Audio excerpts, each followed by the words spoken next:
Ada pepatah, mending siap-siap menjadi seorang warrior yang ujungnya di tengah garden, dibanding kalian menjadi gardener di tengah-tengah perang. Ekonomi global itu seperti domino, seperti lingkaran setan, dan kalau misalnya satu jatuh dan misalnya yang lain tidak bisa dipertahankan, itu akan runtuh semuanya. Pertamina membuat statement mereka harus kompetitif. Mereka naikkan harganya, dan kemudian subsidi negara mulai dikurangi.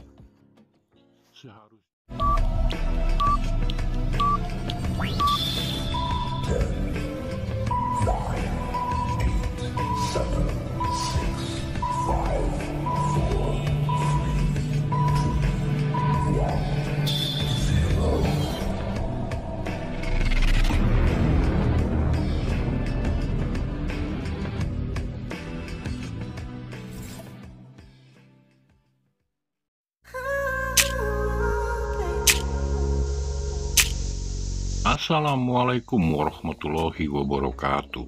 Sampurasun. Sebentar lagi kita akan memasuki tahun 2023. Dari gambaran yang kami terima dan dari data juga fakta yang kami dapat, adalah suatu kewajiban untuk kami untuk menyampaikan seperti apa tahun 2023. Kami akan menjelaskan kenapa tahun 2023 akan menjadi tahun yang menyeramkan sekali.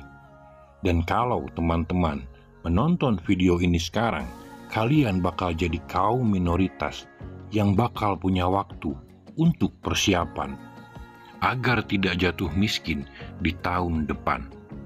Bukan maksud kami menakut-nakuti, tapi sebenarnya kami warrior. Dari orang-orang yang kami tanya sekeliling, belum ada persiapan.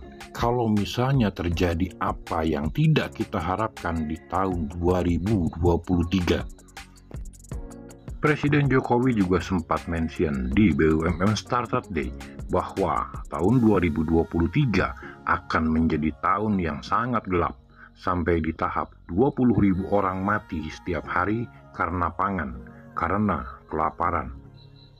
Karena kalau sudah sampai di krisis pangan, itu sesuatu yang harus diperhatikan sekali. Kami akan coba menjelaskan tahun depan atau beberapa tahun ke depan, itu bakal jadi tahun yang gelap. Ekonomi global itu seperti domino, seperti lingkaran setan, dan kalau misalnya satu jatuh dan misalnya yang lain tidak bisa dipertahankan, itu akan runtuh semuanya. Sebelum kami menjelaskan apa yang harus kita lakukan, teman-teman harus mengerti apa yang sedang terjadi di dunia saat ini. Kami akan membagi menjadi 5 chapter besar, agar teman-teman benar-benar paham seberapa seramnya situasi kita sekarang. Seandainya kita tidak siapkan sesuatu dari sekarang, kita akan kaget seandainya apa yang tidak diinginkan terjadi di tahun depan.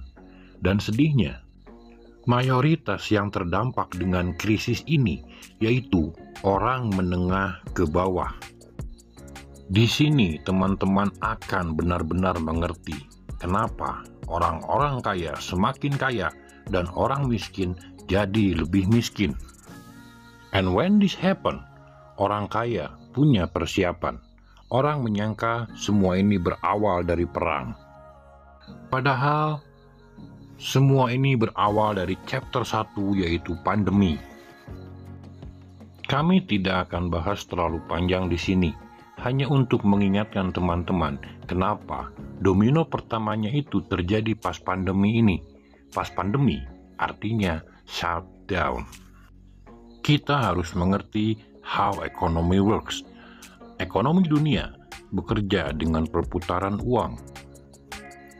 Contoh simpelnya, seandainya teman-teman bekerja di sebuah perusahaan, perusahaan harus menjual barang untuk mendapatkan keuntungan, untuk menggaji kita.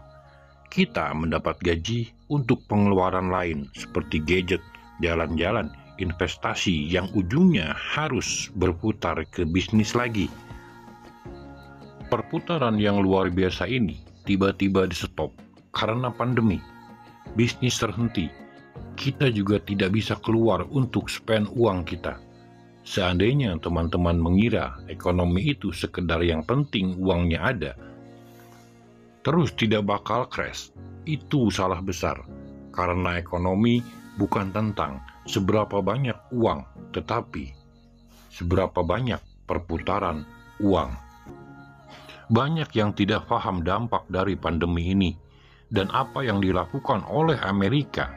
Mungkin ini menjadi langkah pertama dari semua kegagalan ekonomi di dunia ini. Sebenarnya bukan cuma Amerika yang melakukan ini. Ini on the global level, Amerika yang paling disorot karena Amerika yang paling besar-besaran. Untuk mengetahui apa yang dilakukan Amerika, we go to chapter 2. Langkah pertama yang dilakukan oleh seluruh dunia pas pandemi terjadi, setiap negara ingin uang berputar. So what did they do? Amerika print uang besar-besaran. Fun fact-nya, Amerika mengeprint uang selama pandemi itu jauh lebih banyak dibanding yang mereka print selama berapa puluh tahun terakhir.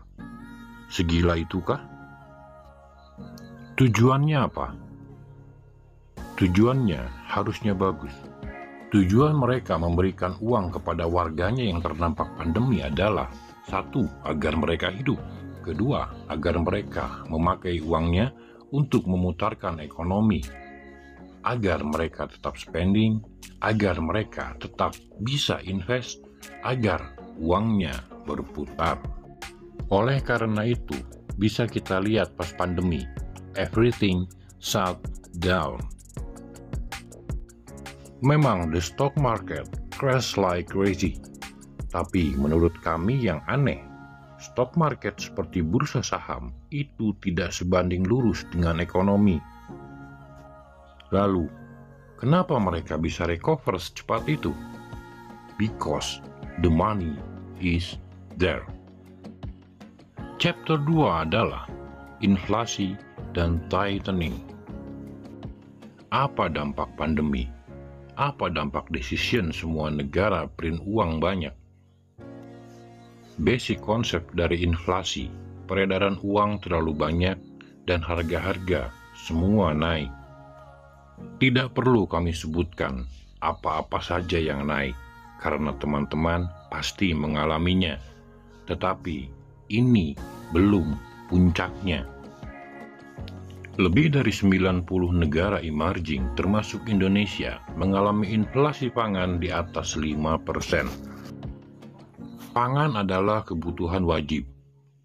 Seandainya inflasi yang lain, misalnya inflasi yang bukan core, barang yang tidak terlalu butuh, kita bisa mengikuti strategi. Sebelum lebih dalam ke situasi sekarang kenapa, kita harus jelaskan kenapa ini bisa terjadi. With that much money di chapter 1, mereka ngeprint uang berharap mereka spend money. Sesimpel rumus ekonomi, bikin semua harga naik. Harusnya menjadi niat baik semua negara untuk memberi uang kepada warganya agar ekonomi berputar. Backfire. Mereka sadarnya telat. Uangnya terlalu banyak. Terus harus bagaimana? Uang harus ditarik dari peredaran. Harus make sure harga-harga tidak senaik itu. Bagian kedua dari chapter ini adalah tightening. Seluruh dunia, termasuk Indonesia, menaikkan suku bunga. Banyak yang tidak mengerti kenapa ini berdampak ke inflasi kita. Teori simpelnya, seandainya naik suku bunga, artinya bunga minimum dari bank yang harus disediakan untuk pinjaman atau apapun itu naik. Harus ada alasan untuk orang lebih memilih memasukkan aset-aset mereka ke bank dan aset-aset yang lebih pasif dibanding mereka simpan uang mereka keluar. Suku bunga lebih membuat orang lebih menyimpan uang di bank dibanding harus mengeluarkan uang, dengan harapan peredaran uang semakin berkurang dan inflasinya bisa terjaga. Ada sisi lain dari tightening dan menaikkan suku bunga ini, yang tadi kami sebutkan di chapter 1. Suku bunga ini dinaikkan, dampaknya bukan hanya membuat orang mau memegang, tetapi pinjaman, KPR, dan yang lain-lain yang sifatnya cicilan, hutang, itu semuanya ikut naik.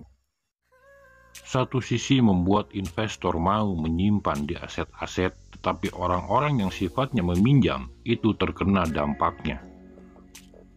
Dan kenaikan suku bunga Amerika, Jerome Powell, mereka menyebutkan ini tidak akan berhenti sekarang, dan pelan-pelan mereka tetap harus menaikkan dalam beberapa tahun ke depan. Karena kebanyakan uang dan inflasi tidak terjaga, yang terkena dampaknya adalah warga menengah ke bawah. Mereka tidak mempunyai opsi lain selain harus membeli nasi dengan harga beberapa kali lipat dari sekarang. Dengan menaikkan suku bunga ini, ada beberapa perubahan persepsi dari investor. Kenapa harus menyimpan di high risk asset? Kalau misalnya di low risk asset bunganya dinaikkan terus. Salah satu dampaknya adalah startup crash. Teman-teman harusnya pernah mendengar SoftBank, visi yang paling besar di dunia. Ini ruginya sangatlah besar. Dampaknya startup di global. Di dunia, tech stock yang sifatnya teknologi masih merugi sampai sekarang. Sahamnya turun drastis. Bilioner-bilioner di dunia turun drastis kekayaannya.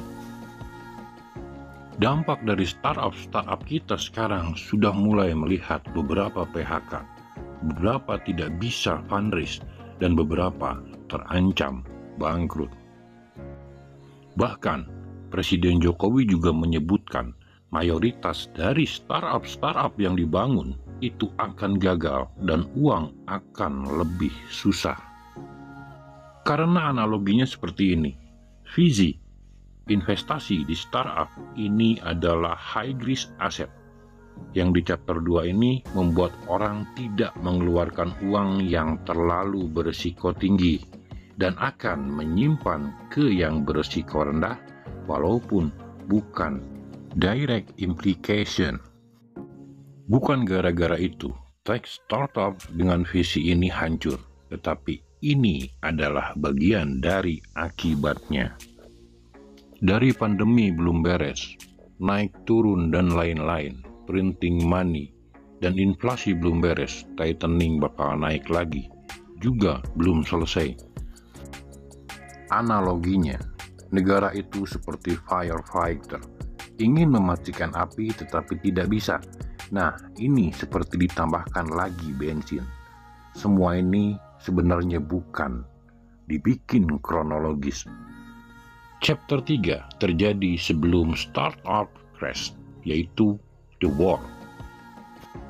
Rusia dan Ukraina yang awalnya berkesan seperti akan konten ke negara ternyata mempunyai impact yang sangat besar di seluruh dunia. Kami tidak akan menjelaskan terlalu panjang tentang perang ini, karena teman-teman sering melihat di media lain seperti Rusia langsung kena embargo, mata uang turun, kemudian sekarang naik lagi. Tetapi salah satu impact paling besar adalah fakta bahwa Rusia itu seperti pom bensinnya dunia. Hampir semua negara di dunia itu tergantung minyak dari Rusia. Hampir semua negara di dunia ini tergantung ke Rusia untuk pemakaian minyak, energi, dan listrik. Rusia diembargo oleh banyak negara. Ada satu pipa yang bernama Nord Stream, itu pipa penyalur gas dari Rusia untuk Eropa. Dan belakangan, Nord Stream itu seperti ada sebuah kecelakaan, tidak bisa lagi mengirim gas ke Eropa. Ada yang menyebutkan itu disengaja. Banyak pendapat, misalnya dari Rusia, mau menjual ke negara-negara Asia secara diam-diam dengan harga lebih murah agar mereka mendapat dukungan dari negara-negara Asia. Yang membingungkan adalah kita menganggap negara Rusia adalah negara jahat, tetapi kita tetap butuh. Salah satu yang membuat kami seram adalah krisis yang terjadi di Eropa, khususnya di UK dan Jerman.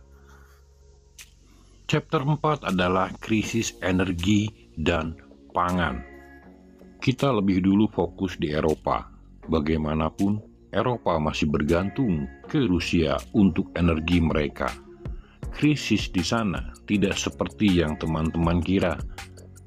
Kalau sudah sampai efek pangan, orang susah makan. Ada berita naiknya tagihan listrik luar biasa besar. Ditambah fakta di Eropa, di musim autumn dan winter, energi sangat dibutuhkan. Kalau kita membahas satu chapter, itu compounding dari chapter-chapter sebelumnya. Inflasi belum beres, tightening semakin parah, dan pandemi juga belum beres. Krisis energi di Eropa akan berdampak ke hampir semua negara. Kenapa kita bahas dari awal US? Karena US ekonominya terkuat di dunia. Dan emerging country seperti Indonesia itu selalu akan mengikuti walaupun belum tentu dampak langsung. Chapter 4 ini lebih berbicara ke implikasi global terhadap Eropa. Walaupun ada beberapa, simpelnya harga BBM Indonesia semua naik. Pertamina membuat statement mereka harus kompetitif. Mereka naikkan harganya dan kemudian subsidi negara mulai dikurangi. Seharusnya sudah sejak zaman dahulu kita bayar BBM jauh lebih mahal daripada sekarang. Tetapi Indonesia terus subsidi sampai APBN bengkak dan akhirnya sekarang mulai dikurangi. Kalau teman-teman merasa sekarang sudah parah dari semua ekonomi di dunia, sebenarnya bukan di sini ujungnya. Bukan di inflasi BBM, bukan di crash market stock. Itu cuma implikasinya menurut kami. Yang seram di tahun 2023 ke depan adalah krisis yang paling terakhir yang semua orang menyebutnya puncak dari sebuah resesi, yaitu chapter 5, The Housing Crash. Chapter terakhir ini yang akan menjadi endgame. Kita akan menjelaskan kenapa the housing crisis akan menjadi akhir dari global ekonomi. Kita tidak usah muluk-muluk berbicara tentang masa depan. Kita bicara tentang masa lalu dulu. Kita harus tahu kasusnya Evergrande. Evergrande salah satu developer terbesar di Cina, tetapi mereka juga mempunyai hutang yang luar biasa besar. 300 miliar dolar. Ada yang bilang itu seperti skema Ponzi. Dengan hutang sebesar itu, mereka menggunakan uang investor baru untuk menutupi hutangnya. Akhirnya, di saat mereka kolaps, penurunan dan penjualan properti di Cina itu sangat tajam. Krisisnya bukan hanya krisis properti. Banyak yang bilang ini adalah krisis confidence. Orang jadi tidak percaya lagi properti kalau sebesar itu terjadi di Cina. Mereka pusat dari sebegitu banyaknya manufacturing untuk seluruh dunia. Dan impact-nya adalah confidence ke seluruh dunia. Sebelum lebih lanjut, kami akan coba jelaskan kenapa housing itu puncaknya. Coba teman-teman pikir apa invest terbesar seumur hidup mayoritas manusia di dunia? Rumah. Properti ada yang KPR sampai 20 tahun, 30 tahun. Dan if the housing market crash, artinya orang tidak bisa membayar KPR, harga turun drastis, bunga naik. Di krisis 2008 sampai orang harus mengeluarkan life saving money. dan kolateral mereka.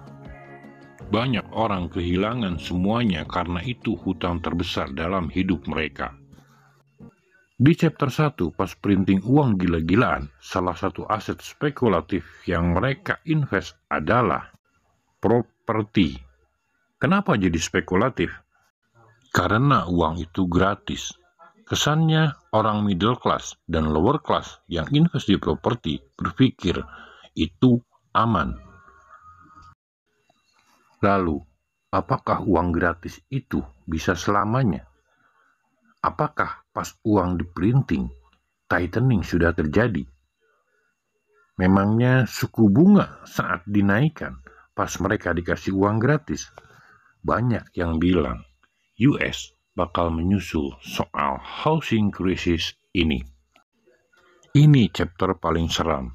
In the global economy, orang lose their job. They will be lose their saving. And they lose their homes. Implikasi dari semua lingkaran setan ekonomi ini adalah kalau kita warga dunia secara kolektif tidak membuat keputusan yang cerdik tentang keputusan finansial, kita sendiri yang akan kena. Apa yang terjadi jika krisis perumahan ini terjadi yang membuat harga rumah naik dan semua orang tidak bisa membayar rumahnya dan tiba-tiba harga rumah anjlok? Siapa yang akan beli rumah itu? Orang kaya. Orang menengah dan kelas bawah akan kehilangan segalanya. Orang-orang kaya akan membeli rumah dengan diskon. Mereka akan membeli semua aset-aset, baik itu saham, kripto, dan lain-lain. Tujuan video ini dibuat supaya teman-teman sesimpel mungkin paham dengan kondisi global tanpa terlalu banyak data, statistik, agar teman-teman mengerti juga konsepnya. Tujuannya satu, agar teman-teman bisa prepare, bisa mempersiapkan diri. Terjadi atau tidak, kita tidak jatuh miskin seandainya semua ini crash. Di tahun 2023 dan tahun-tahun berikutnya seandainya domino jatuh, bisnis akan semuanya kena. Semua peraset bakal kena. Jobs will be lost dan orang-orang bakal banyak sekali struggle atau lebih banyak dan harus lebih keras untuk berjuang. Lalu, di manakah posisi Indonesia saat ini?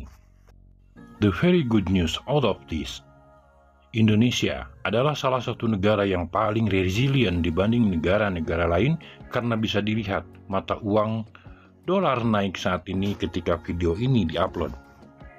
Uang dolar naik suku bunga meski tidak besar, inflasi, core inflation, dan pertumbuhan ekonomi Indonesia menjadi salah satu negara yang kuat.